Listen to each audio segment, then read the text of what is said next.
Hello guys, स्वागत है आपका हमारे चैनल पर। आज हम मैथ के अंदर एक नया टॉपिक शुरू करने जा रहे हैं, ज्यामिति के अंदर समतलीय आकृतियां। देखिए, समतलीय आकृतियां क्या होती है, शब्द से ही पता है हमें। समतल यानी कि जिन आकृतियों का जो समतल होता है, बिल्कुल समतल हो आकृतियों का, यानी कि जो आकृतियां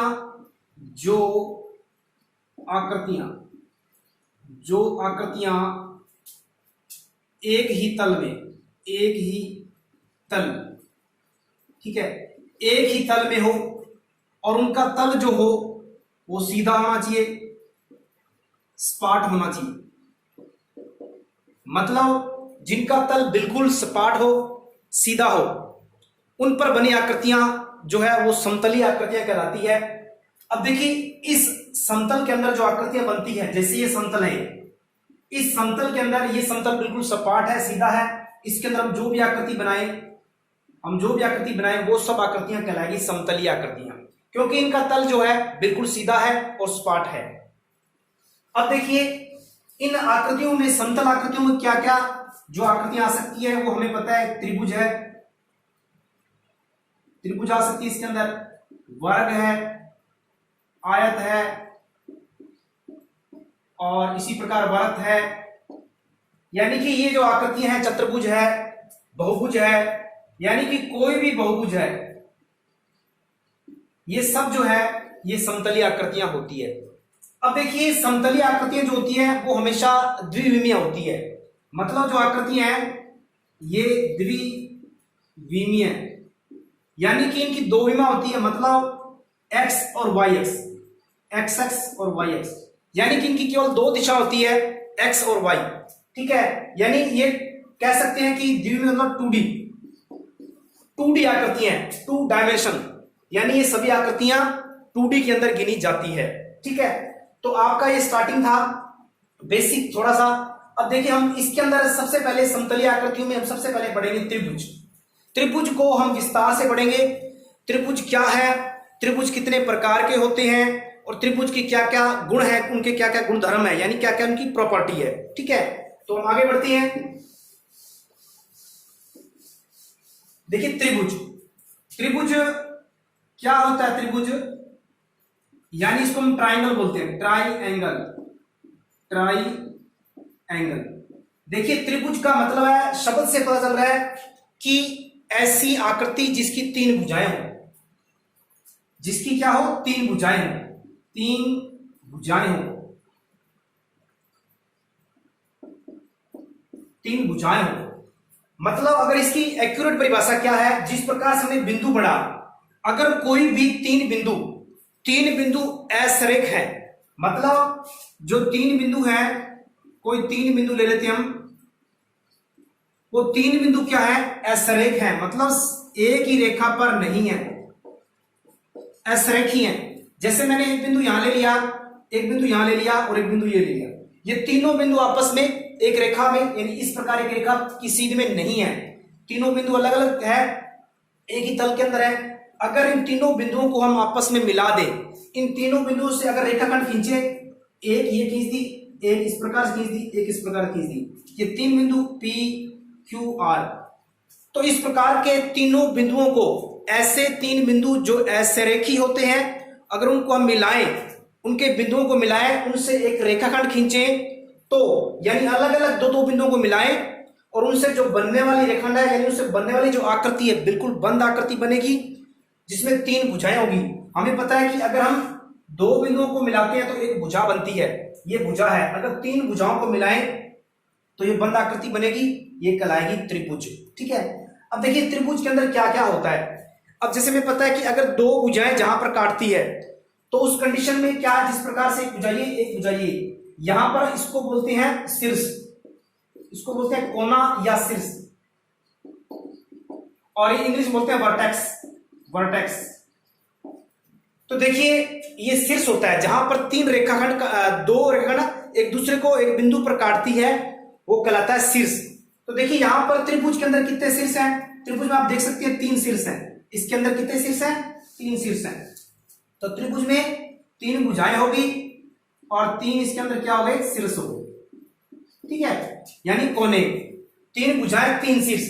अब देखिए हमने कोण के बारे में पढ़ा था कि अगर दो किरणें जब एक बिंदु से निकलती है, सिर से निकलती है, तो ये आकृति यानी इस प्रकार से बनने वाली शेप कोण कहलाती है। तो आप देख सकते हैं इसके अंदर तीन कोण बन रहे हैं, 1 2 और 3, और दो भुजाओं के अंदर कोण बन रहे हैं, इसलिए इसको अंतः कोण कहते हैं। तो इसके अंदर क्या होंगे, 3 कोण होंगे। यानी त्रिभुज में मेन बातें इसकी 3 ही है। त्रिभुज में 3 भुजाएं होगी, इसके 3 शीर्ष होंगे और 3 इसके कोण होंगे। अब देखिए आगे हम बढ़ते हैं कि त्रिभुज में और क्या प्रॉपर्टी हो सकती है।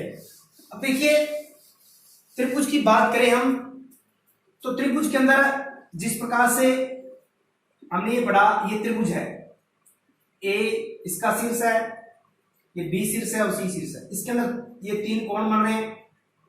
अब देखिए हम जानते हैं कि त्रिभुज के तीनों जो कोण होते हैं, त्रिभुज के इसकी प्रॉपर्टी नंबर 1, इसकी जो प्रॉपर्टी है यानी कि इसका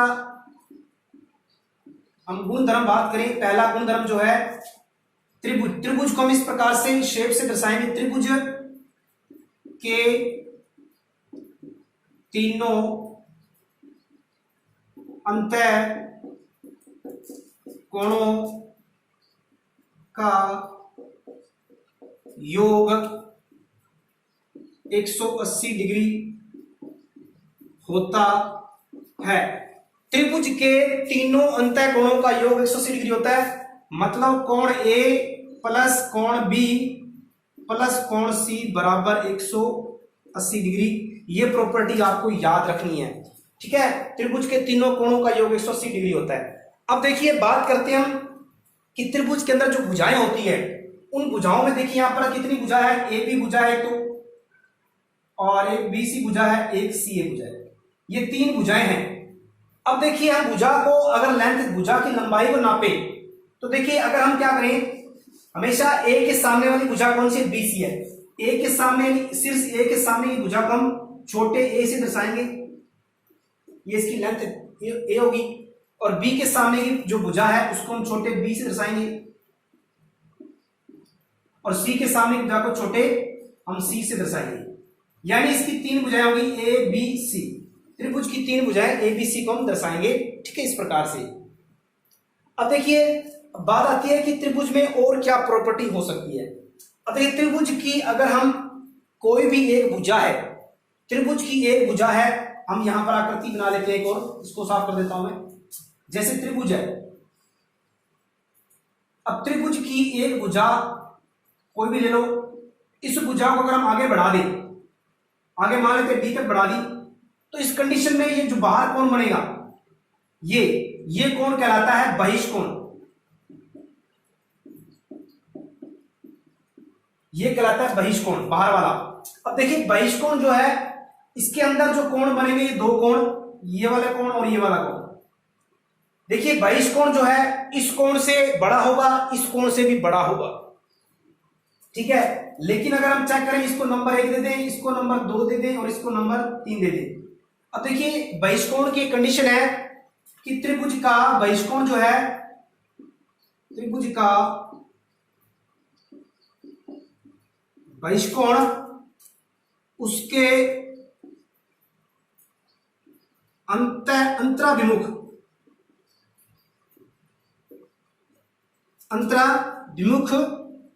अंतः सम्मुख कोणों के, अंतः सम्मुख कोणों के योग के बराबर होता है, योग के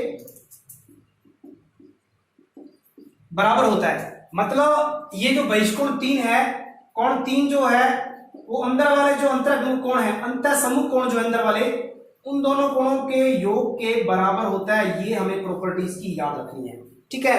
तो इसकी दूसरी प्रॉपर्टी क्या है कि त्रिभुज का जो बहिष्कोण है, अंदर वाले जो अंतः कोण है उनके योग के बराबर होगा, मतलब इन दोनों के योग के बराबर होगा ये, ठीक है। तो ये इसकी दूसरी प्रॉपर्टी थी। अब हम बढ़ते आगे कि त्रिभुज के प्रकार। अब पढ़ेंगे हम त्रिभुज के प्रकार। त्रिभुज के प्रकार देखिए त्रिभुज के प्रकार जो है दो तरह से होते हैं। पहला जो है भुजाओं के आधार पर, भुजाओं के आधार पर। देखिए भुजाओं के आधार पर त्रिभुज तीन प्रकार के होते हैं। ए नंबर जो है वो समबाहु त्रिभुज, समबाहु त्रिभुज। अब देखिए समबाहु त्रिभुज क्या होता है, और दूसरा है, पहले इसका नाम लिख लेते हैं हम, दूसरा है समद्विबाहु त्रिभुज, समद्विबाहु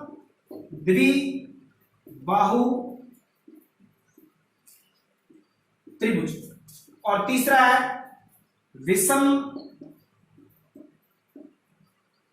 बाहु त्रिभुज। देखिए ये तीन त्रिभुज होते हैं भुजाओं के आधार पर, समबाहु त्रिभुज, समद्विबाहु त्रिभुज और विषम बाहु त्रिभुज। देखिए समबाहु त्रिभुज क्या होता है, जिसकी तीनों भुजाएं क्या हो, बराबर हो, तीनों भुजाएं बराबर हो, तीनों भुजाएं बराबर हो, और इसमें क्या है, कोई दो भुजाएं बराबर हो, इसकी दो भुजाएं बराबर हो, इसमें क्या हो, तीनों भुजाएं असमान हो। मतलब क्या है कि बराबर नहीं हो, बराबर नहीं हो। देखिए ये इनकी बेसिक परिभाषा है कि समबाहु का मतलब है जिसकी सभी भुजाएं बराबर हो, समद्विबाहु त्रिभुज वो होता है जिसकी कोई दो भुजाएं बराबर हो, और विषमबाहु त्रिभुज का मतलब है तीनों भुजाएं बराबर ना हो। अब देखिए इनकी आकृतियां क्या क्या है। देखिए मैं त्रिभुज लेता हूं, जैसे ये समबाहु त्रिभुज है, ये समबाहु त्रिभुज है। अब देखिए इसकी तीनों भुजाएं बराबर है, ये शीर्ष ए है और ये बी है और ये सी है। अब जैसे इनकी तीनों भुजाएं बराबर है तो इसमें क्या कंडीशन है, एक तो तीनों भुजाएं बराबर इसकी होगी, तीनों भुजाएं बराबर। दूसरी कंडीशन क्या है, इसके तीनों कोण बराबर होंगे, तीनों कोण यानी अंतःकोण जो होंगे इसके, वो तीनों कोण क्या होंगे, बराबर होंगे। देखिए इसकी दो ही मेन प्रॉपर्टी है समबाहु त्रिभुज की, कि एक तो इसके तीनों भुजाएं बराबर होगी और तीनों कोण बराबर होंगे, और तीनों कोण किसके बराबर होंगे, 60 डिग्री। प्रत्येक कोण 60-60 डिग्री का इसके अंदर होगा, ये भी 60 होगा, ये भी 60 होगा और ये भी 60 होगा। तीनों कोण इसके अंदर 60-60 डिग्री के होंगे, तीनों भुजाएं बराबर होगी, तो ये कहलाएगा समबाहु त्रिभुज। अब देखिए समबाहु त्रिभुज जो है उसके बाद में दूसरा त्रिभुज है विषमबाहु त्रिभुज। तो इस साइड को मैं साफ कर देता हूं। अब देखिए विषमबाहु त्रिभुज क्या है, इसमें मान लेते हैं कि एक त्रिभुज है ये, और इस त्रिभुज में ये ए शीर्ष है और ये बी है और ये सी है। इसकी ये दो भुजाएं बराबर है, क्योंकि समद्विबाहु त्रिभुज में क्या होता है, दो भुजाएं बराबर हो, तो इसके अंदर दो भुजाएं हमने ये ले ली, ए बी और ए सी बराबर है और बी सी अलग है। तो इस कंडीशन में क्या होगी, इस कंडीशन में यही है कि इसकी दो भुजाएं बराबर होगी, और दूसरी कंडीशन क्या है इसकी, इसको मैं साफ कर देता हूं इधर वाले को। दूसरी कंडीशन क्या होगी इसकी, कि समान भुजाओं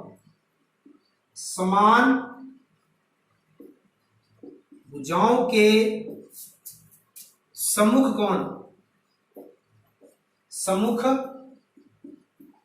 कोण क्या होंगे, बराबर होंगे इसमें।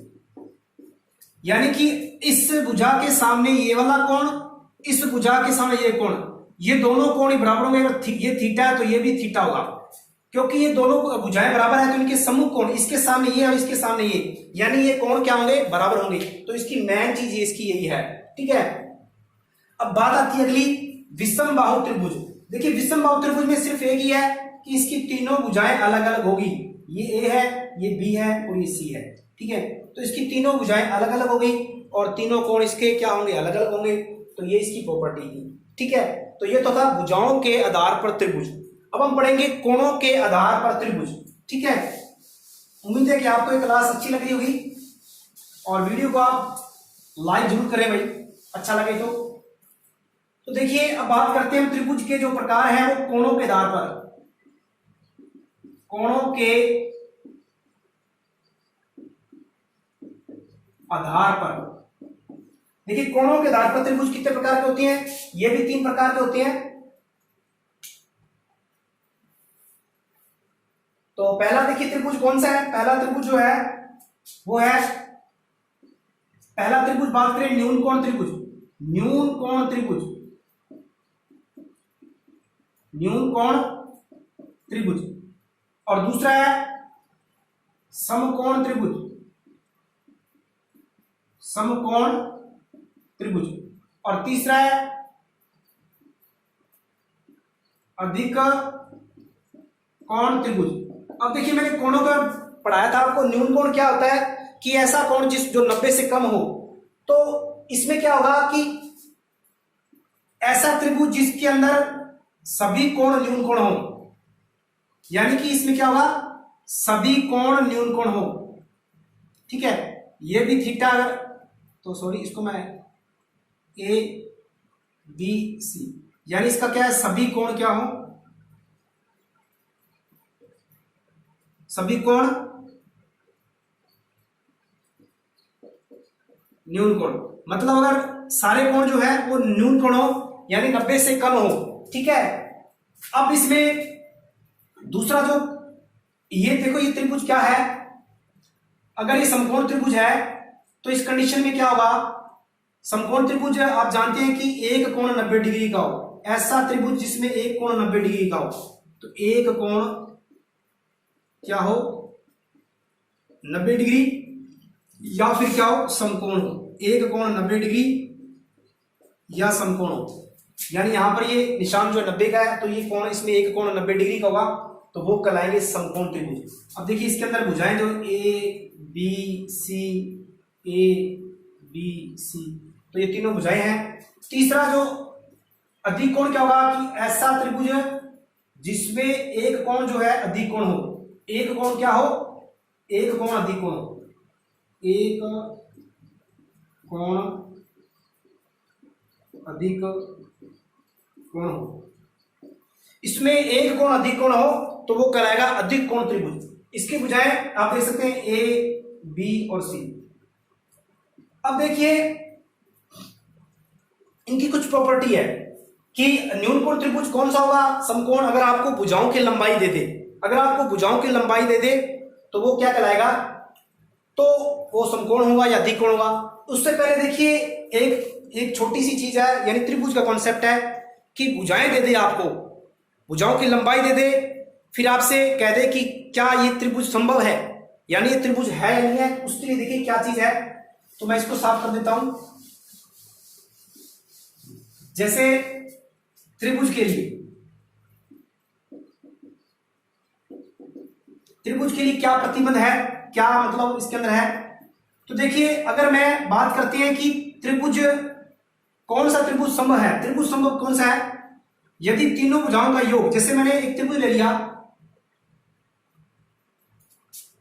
इसकी भुजाएं ए बी सी ले ली मैंने, ठीक है, तो इसके अंदर क्या है कि दो भुजाओं का योग, हमेशा त्रिभुज की दो भुजाओं का योग तीसरी भुजा से हमेशा बड़ा होगा। आप कोई भी दो भुजाएं ले लीजिए, वो त्रिभुज संभव है, यानी वो आकृति त्रिभुज की हो सकती है, होगी, जिनकी दो भुजाओं का योग तीसरी से बड़ा हो। जैसे मैंने ए प्लस बी ले लिया, बी प्लस सी से बड़ा ए होगा, सी प्लस ए से बड़ा बी होगा। अगर ये कंडीशन है, त्रिभुज की दो भुजाओं का योग तीसरी भुजा से बड़ा हो, ठीक है, तो वो त्रिभुज संभव है। जैसे मैंने यहां ले लिया 4, 5 और 6 ले लिया। अब जैसे ये आकृति ले ली मैंने, तो त्रिभुज की दो भुजाओं, जैसे मैंने 6 और 5 ले लिया, तो 6 और 5, 6 प्लस 5 से बड़ा होगा 4, बिल्कुल सही है, क्योंकि 11 से बड़ा 4 है, ठीक है। अब दूसरी बात क्या है, इसकी दूसरी कंडीशन क्या है, दूसरी कंडीशन ये है कि किन्हीं दो भुजाओं का अंतर एक भुजा से छोटा होगा। मतलब जैसे मैंने ये दो भुजाएं ली ए माइनस बी, इनका अंतर हमेशा जो है वो तीसरी भुजा से छोटा होगा। बी माइनस सी ले लिया, ए से छोटा होगा, सी माइनस ए ले लिया, बी से छोटा होगा। यानी एक कंडीशन ये होती है और एक कंडीशन ये होती है, मतलब दो भुजाओं का योग तीसरी भुजा से बड़ा होगा। दूसरी कंडीशन, दो भुजाओं का अंतर तीसरी भुजा से छोटा होगा। अब देखिए यहां पर आपको भुजाएं क्या छोटी लेनी है, छोटी भुजाएं, इस कंडीशन में छोटी भुजाएं लो कि आप जैसे ये भुजाएं देख लिया, अब इन दोनों भुजाओं छोटे भुजा आप जैसे 5 - 4 क्या 6 से छोटा है, बिल्कुल छोटा है, ठीक है, इनका अंतर जो है वो 6 से छोटा है, तो यानी कि छोटी भुजाओं का अंतर जो है तीसरी भुजा से क्या होगा, हमेशा छोटा होगा, तो और दो भुजाओं का योग तीसरी भुजा से बड़ा होगा, ठीक है, ये कंडीशन है। तो हमें अगर भुजाओं की लंबाई दे दे, अक्सर सी टेट के अंदर सी टेट के अंदर ये सवाल पूछा गया था, भुजाएं दे दी कि क्या यह त्रिभुज संभव है, तो भुजाओं की हमें क्या करना है, हमें कहीं भी पाइथागोरस प्रमेय वगैरह लगा के नहीं देखनी है, हमें सिर्फ ये लगाना था, ये दोनों कॉन्सेप्ट लगाने थे कि दो भुजाओं का योग तीसरी भुजा से बड़ा आ रहा है कि नहीं आ रहा, हमें बड़ी भुजा लेनी थी, कोई भी दो भुजा ले लो आप, और इधर भी यहां पर जब अंतर निकाल रहे हो तो छोटी भुजाओं का अंतर लेना हमेशा, ताकि बिल्कुल सेटिस्फाई हो सके वो त्रिभुज, ठीक है। तो आगे जो है, आगे कंडीशन क्या है कि न्यूनकोण त्रिभुज कब होगा, समकोण त्रिभुज कब होगा, अधिकोण त्रिभुज कब होगा। देखिए न्यूनकोण त्रिभुज के लिए कंडीशन, यदि आपको भुजाओं की लंबाई दे दे, जैसे भुजाएं ए दे दे, बी दे दे और सी दे दे, ठीक है, ये तीन भुजाएं दे दे, आपसे पूछे कि इनमें कौन सा त्रिभुज संभव है, न्यूनकोण त्रिभुज संभव है, समकोण है, अधिकोण है, या फिर कोई नहीं, तो इस प्रकार के सवाल बन जाते हैं, ठीक है। तो देखिए न्यूनकोण त्रिभुज कब होगा, समकोण। अब देखिए हमें समकोण पर एक प्रॉपर्टी याद है, क्या समकोण प्रॉपर्टी याद है, आपको पता है कि ये समकोण त्रिभुज होता है, और पाइथागोरस प्रमेय, हमने पाइथागोरस प्रमेय पढ़ी थी, क्या पढ़ी थी पाइथागोरस प्रमेय,